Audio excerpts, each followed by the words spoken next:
What if I told you that right now? Heaven has already written your name into a plan, so detailed, so purposeful, so unstoppable, that not even the gates of hell can erase it, because the Lord himself declared in Jeremiah 29:11, "For I know the plans I have for you, plans to prosper you, and not to harm you, plans to give you hope and a future." And if that doesn't shake the chains of doubt off your soul, nothing will. Because this is not a motivational slogan. This is the voice of the Creator whispering into the depths of your being, that your story is not over, your tomorrow is not ruined, your failures are not final, and your enemies have no authority over the destiny God has sealed with His own word, a destiny protected by His covenant and upheld by His unfailing love. You see, the devil's oldest trick is to make you feel like God forgot you, like the silence means abandonment, but silence does not mean absence, because the same God who stayed quiet when Joseph was thrown into a pit was the same God who lifted him to the throne of Egypt, and the same God who allowed David to be chased through caves by Saul was the same God who later placed a crown upon his head. Which means what you're facing right now might look like defeat, but it is secretly preparation for a promotion that no man, no demon, no circumstance can take away. And if Romans 8:28 says all things work together for good, then even the darkest betrayal and the harshest trial are being stitched together into a tapestry of glory that will one day leave you speechless before the throne. Maybe you've been fighting anxiety in the midnight hours, wondering if your prayers are hitting the ceiling, wondering why doors keep shutting, why opportunities vanish like mist. But have you forgotten that Isaiah 55:8 reminds us, "My thoughts are not your thoughts, neither are your ways my ways, says the Lord," which means the very reason you feel delayed might be the very reason you're being divinely protected, because sometimes what you call a closed door is actually God's shield blocking you from a counterfeit blessing that would have destroyed your destiny. And if you could see what He sees, you would fall on your knees in gratitude for the jobs you didn't get, the relationships that didn't last, the paths that collapsed beneath your feet, because each one was a hidden mercy, a shocking safeguard, proof that your Father has been fighting battles you didn't even know existed. And while you've been weeping, He has been writing, scripting the next chapter where your tears will turn into testimonies, your pain into power, and your fear into faith. Think of Israel walking around Jericho, circling walls that looked immovable, mocked by enemies who thought the covenant people were wasting their time. And yet at the appointed moment, with one shout, the walls collapsed, proving that obedience may look foolish in the natural, but in the spirit it unlocks supernatural victory. So if God told you to wait, to pray, to trust, then don't abandon your post, because you might be one lap away from watching the walls fall down in your own life. There's a dangerous lie roaming through the hearts of many believers that says you are ordinary, replaceable, insignificant. But Ephesians 2:10 declares you are God's workmanship, His masterpiece, created in Christ Jesus to do good works that He prepared in advance, which means before you were born, He had already set the stage, chosen the assignment, placed the anointing, and marked you as different. And that's why hell has been fighting you so hard, because the enemy doesn't waste his energy on people who pose no threat. He targets the chosen ones, the anointed vessels, the future kingdom shakers. Because if he can't steal your salvation, he will try to steal your confidence, to make you doubt your calling, to make you bury your gift in the ground, like the fearful servant. But I dare you to rise today and declare, I am chosen, I am called, I am appointed, because heaven recognizes your authority. Angels are dispatched on your behalf, and even demons tremble when you walk into the room clothed in the power of the Holy Spirit. So don't shrink back. Don't apologize for the oil God placed on your head, because you were born for such a time as this. Every setback you've faced, every betrayal you've endured, every wilderness you've walked through was training your hands for war, teaching your heart resilience, and sharpening your discernment, so that when the opportunity comes you will not only step into your destiny, you will guard it with holy fire. I know the enemy has whispered that your future is uncertain, that your mistakes disqualified you, that your failures erased the promises. But let me tell you the shocking truth. God's plan never relied on your perfection. It relied on His faithfulness. And if Lamentations 3:22 says His mercies are new every morning, then yesterday's shame cannot contaminate today's assignment.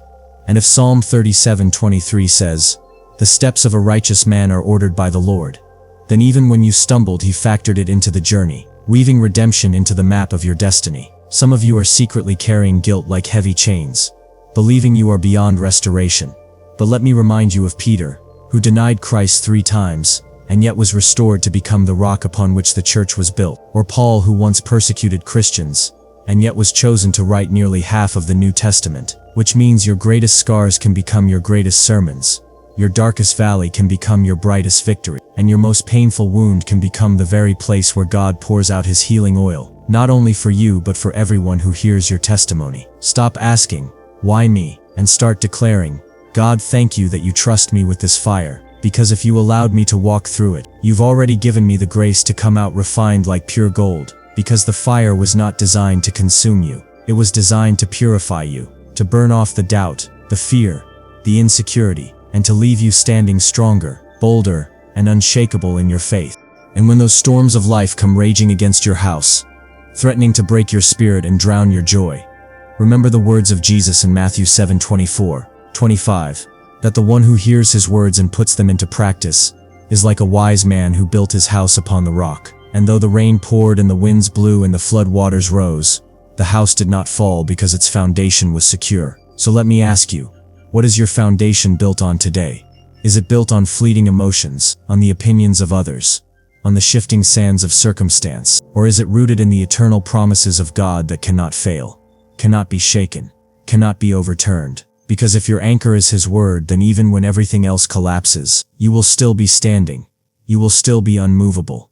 You will still be victorious, not because of your own strength, but because the Rock of Ages holds you steady. Fear has been screaming in your ear, whispering warnings that you will lose, that sickness will prevail, that enemies will triumph. But 2 Timothy 1:7 says, "God has not given you a spirit of fear, but of power, love, and a sound mind," which means fear is not your portion. Defeat is not your inheritance. Failure is not your future.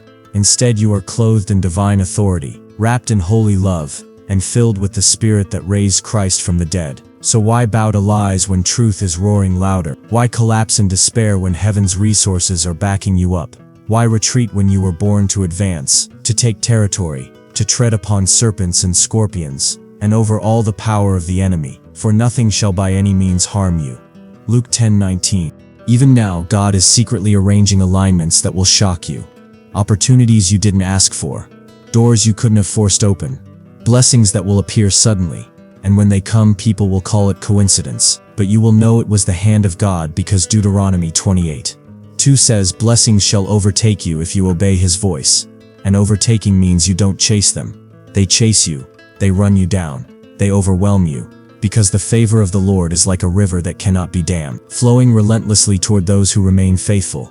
And though the enemy has tried to build walls against you, though he has plotted to steal and kill and destroy, John 10:10 reminds you that Christ came to give life and life more abundantly, which means abundance is not a fantasy. Abundance is your reality when you stand under the covering of his covenant. Perhaps you've been praying for years, sowing tears in secret, fasting when no one noticed, and you've wondered if God really sees. But Galatians 6:9 says, "Do not grow weary in doing good, for at the proper time you will reap a harvest if you faint not." So don't let discouragement rob you.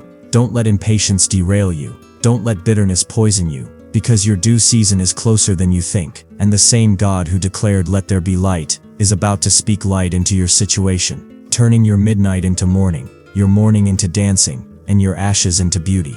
Now hear this warning. Hell is terrified of you stepping into the fullness of this revelation, because once you realize you are chosen, once you grasp that heaven's plan is not fragile but unshakable, once you believe Jeremiah 29:11 is not just a verse but a living promise written in blood through Christ, you become unstoppable, unmovable, a weapon forged in the fire, and Satan knows he cannot destroy you. So he will try to distract you, to entangle you with toxic relationships, with hidden lust, with pride, with offense. Because if he cannot defeat you outright, he will try to delay your destiny. But you must stay alert. As 1 Peter 5:8 says, "Be sober, be vigilant, for your adversary, the devil, prowls around like a roaring lion seeking whom he may devour. Yet take courage, because James 4:7 declares, resist the devil, and he will flee from you." Which means you don't have to bow, you don't have to surrender, you don't have to live one more day under his intimidation, because the Lion of Judah roars louder than every counterfeit. And when you rise in this truth, chains will break, generational curses will shatter, hidden enemies will be exposed, and you will walk into rooms, carrying an authority that forces atmospheres to shift, because greater is he that is in you than he that is in the world. 1 John 4:4. So let this verse from Jeremiah be more than ink on a page. Let it be the fire in your bones, the anchor in your storm, the sword in your hand. Because the word of God is alive and active, sharper than any two-edged sword. Hebrews 4:12. And when you wield it in faith, you cut down lies, you silence fears, you dismantle strongholds, and you remind every demon in hell that your future is not negotiable. Your destiny is not for sale. Your life belongs to the King of Kings, and his plans will prevail. Rise up with courage. Speak this promise over your life daily. Declare it over your family. Shout it over your finances. Prophesy it over your health, because life and death are in the power of the tongue. Proverbs 18:21. And when you choose life, when you choose faith, when you choose hope, you align yourself with heaven's agenda. Write it down on paper, post it on your walls, repeat it when you wake, declare it before you sleep, and every time the enemy tries to whisper failure, remind him of his future in the lake of fire, while you stand clothed in victory, walking boldly into the hope and the future that Almighty God has already prepared for you. So now the challenge is before you. Will you believe the promise, or will you bow to the pressure? Will you trust the plan, or will you surrender to the lies? Will you cling to hope, or collapse in fear? Because the choice is yours. But as for me, I will declare boldly that the best is yet to come, that heaven is not finished writing my story, that my latter days will be greater than my former. Haggai 2:9. And if you dare to agree with me, then let faith rise in your soul, let hope blaze like fire in your chest, and let courage take root in your steps, because the God who spoke to Jeremiah is the same God speaking to you right now, and he is saying, I have plans for you, I have hope for you, I have a future for you. So lift your head, square your shoulders, dry your tears, and walk forward with the confidence of one who knows that the Creator of the universe has declared your destiny secure, and no weapon formed against you shall prosper. Isaiah 54:17. For your breakthrough is not coming, it is already set in motion. Your future is not dim, it is blazing with glory, and your story is not ending, it is just beginning, because the best truly is yet to come.